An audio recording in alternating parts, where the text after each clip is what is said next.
Silence does not mean shutting your mouth silence. What is being referred to as silence or nishabd? One cannot do this.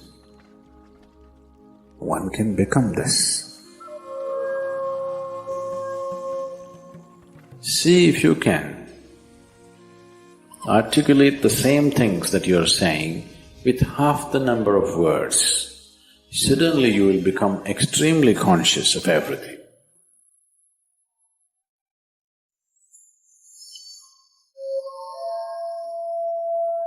The wind makes its own sound.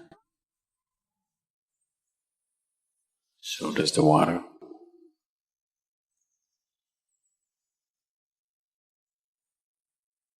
So does the earth.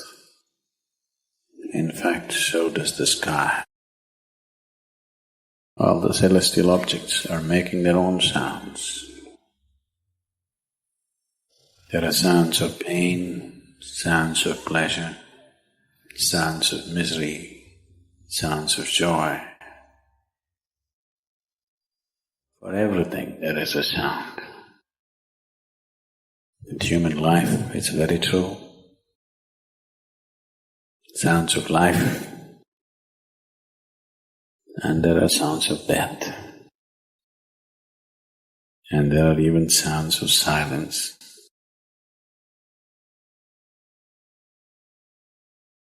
So this complex amalgamation of sounds, different kinds of sounds, creates different intent, different levels of compulsiveness, different levels of bondage, and different possibilities of entanglement.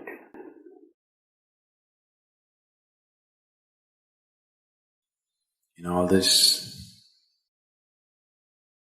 why one chooses to become silent? Silence is not a way of denying yourself life. It is not even about denying yourself articulation. Silence is about moving from compulsiveness to consciousness. All sounds represent different forms and different dimensions of compulsiveness. When one chooses to become conscious, not be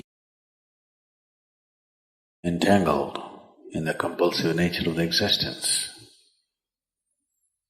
he naturally chooses to become silent. Silence does not mean shutting your mouth silence, plugging your ears silence. You can sing in silence. You can dance in silence. You can even speak in silence. You can even scream in silence. You don't try.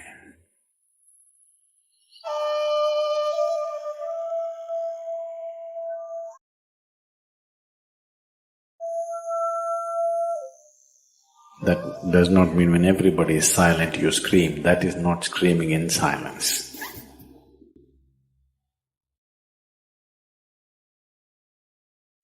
Because sound is of the surface, silence is of the core. It is only the surface which makes the sound. See, now the water is hitting the surface and making the sound.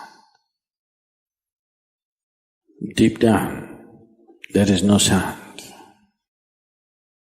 That is so with life.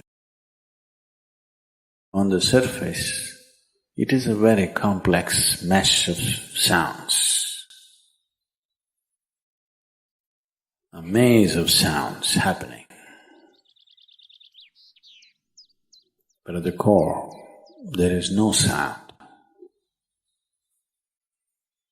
There is no word for no sound in English language. We call it nishabd.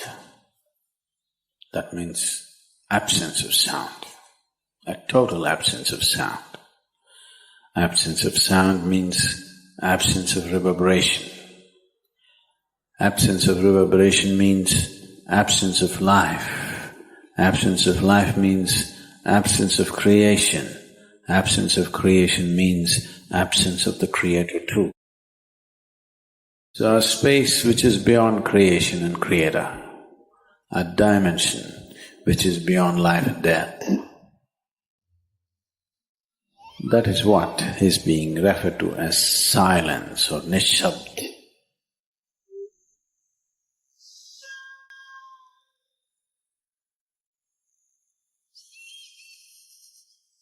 One cannot do this. One can become this. Commonly, there are two words employed to describe this. One is maun, that means you're practicing silence, you're not silent. You shut your mouth and you're remaining in maun. This is not nishabd. Maun means you're practicing silence. If you're practicing something, obviously you're not that. Are you life or are you practicing life? I'm asking you. Are you life or are you practicing life? Practicing life? No, your life. Maybe not very well practiced, but your life. Similarly, there is a difference between practicing silence and becoming silence. Practicing silence starts as a certain restriction, but slowly, as one practices silence, one can possibly become silent.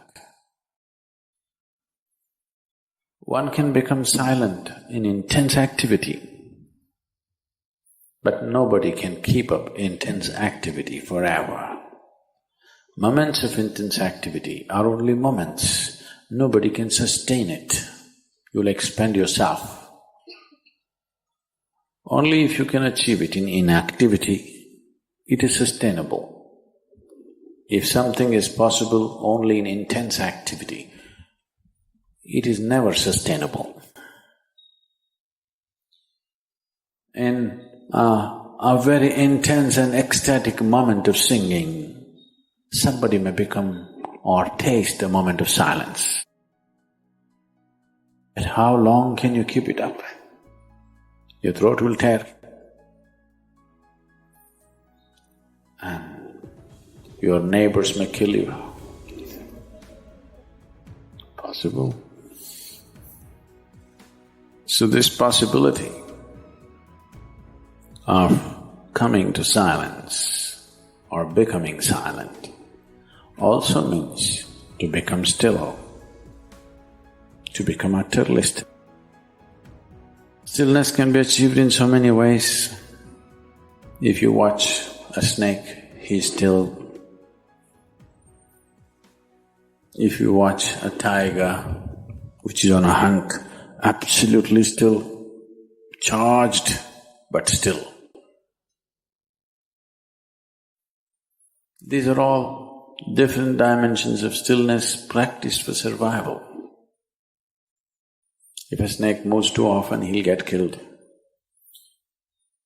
If a tiger does not know how to be still, he'll never get his food. These are all acts of survival.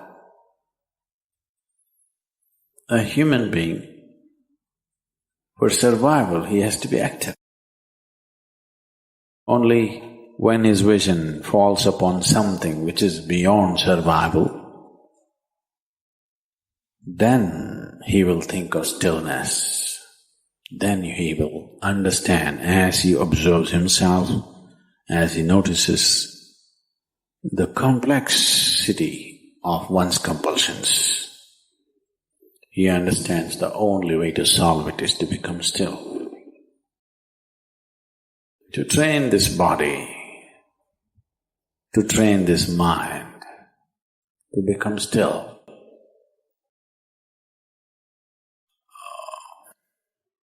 Takes some effort. If one is simply blissed out, he will become still. But otherwise one has to work. Bit by bit, one has to work to bring this body to absolute stillness. Most people cannot hold their body in one place for any length of time. They're all the time in movement.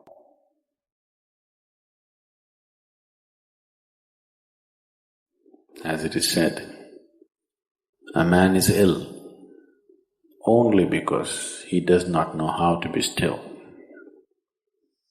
Because in stillness, you're in touch with a dimension way beyond creation.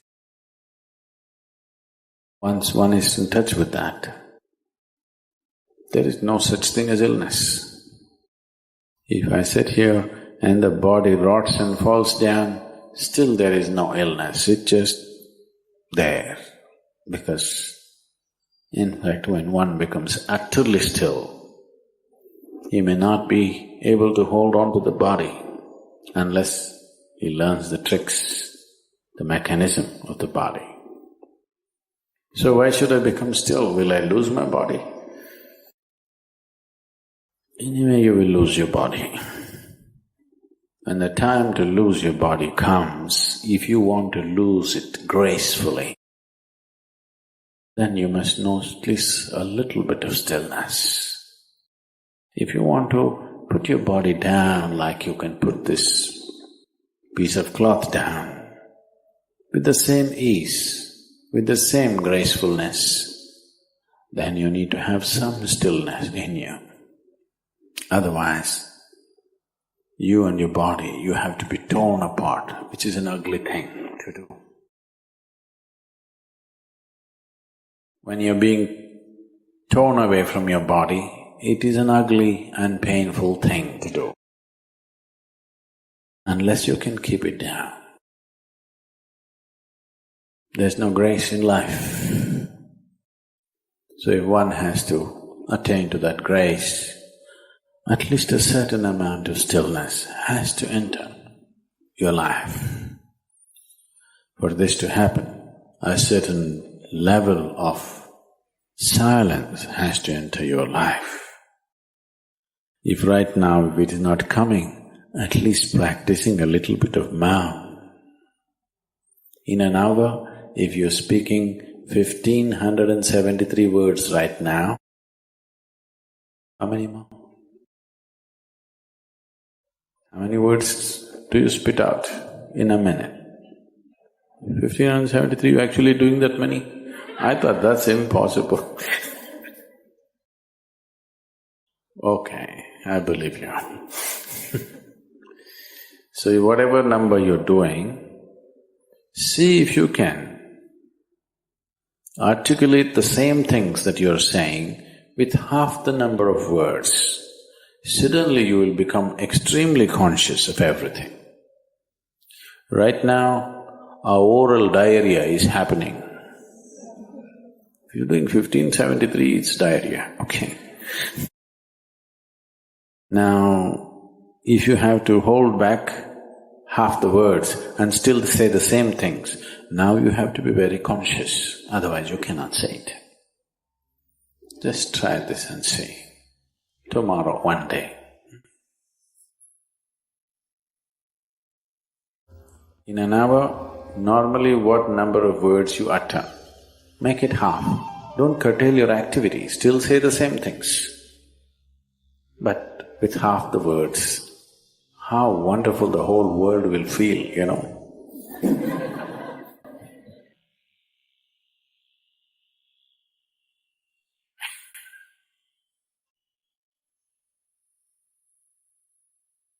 World will be a wonderful place, I'm telling you, tomorrow, if everybody does this. Many marriages will be saved.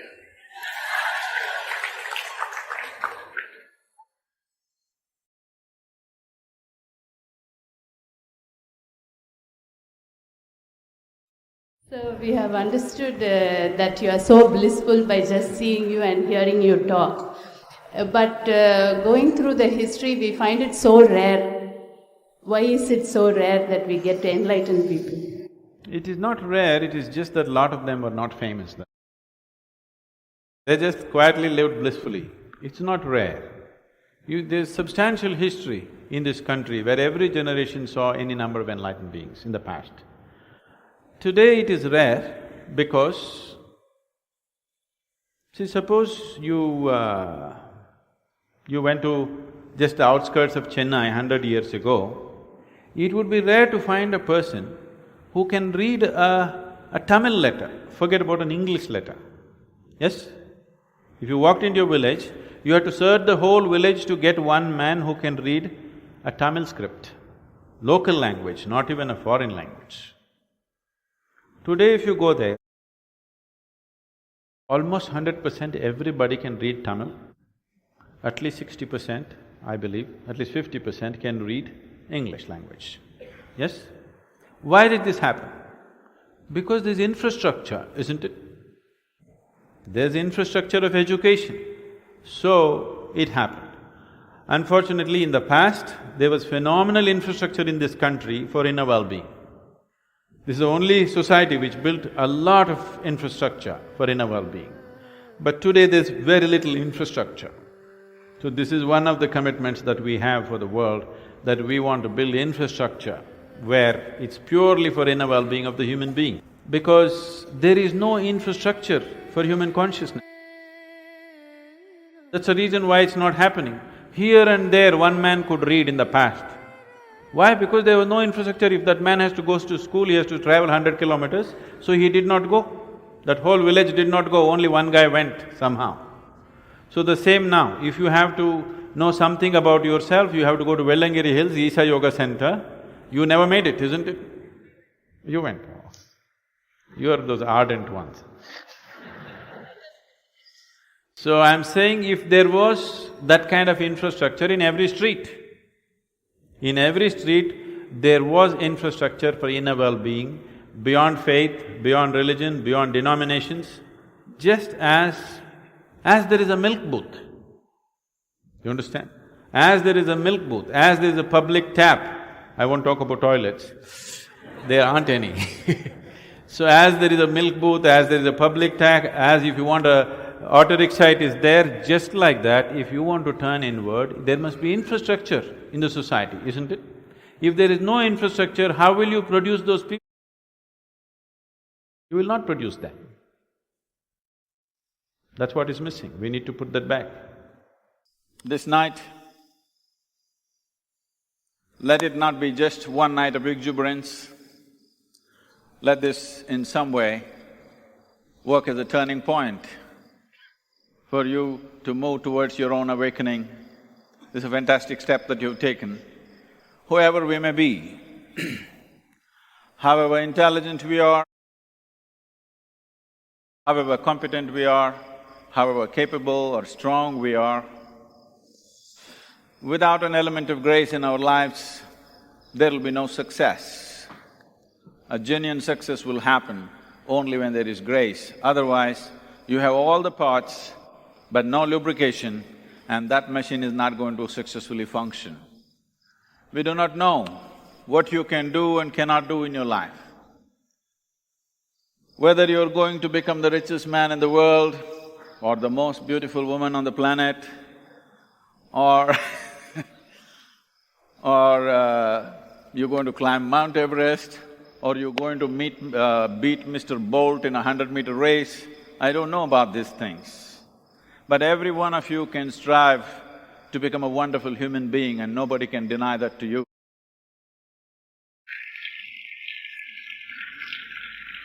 So I want you to do a simple process as a part of this Mahashivaratri. Write down three things. Write down three things when you go home. Whatever you think makes a human being into a wonderful human being, just three things, and make it a reality in your life. What you think is the highest. Don't do what I want, please do what you want. In your life, if you do not do what you want, it'll become a wasted life. You don't have to do what somebody else wants. But 3 things that you think will make a human being into a truly wonderful human being. These 3 things, make it a reality. Next year we'll be here again.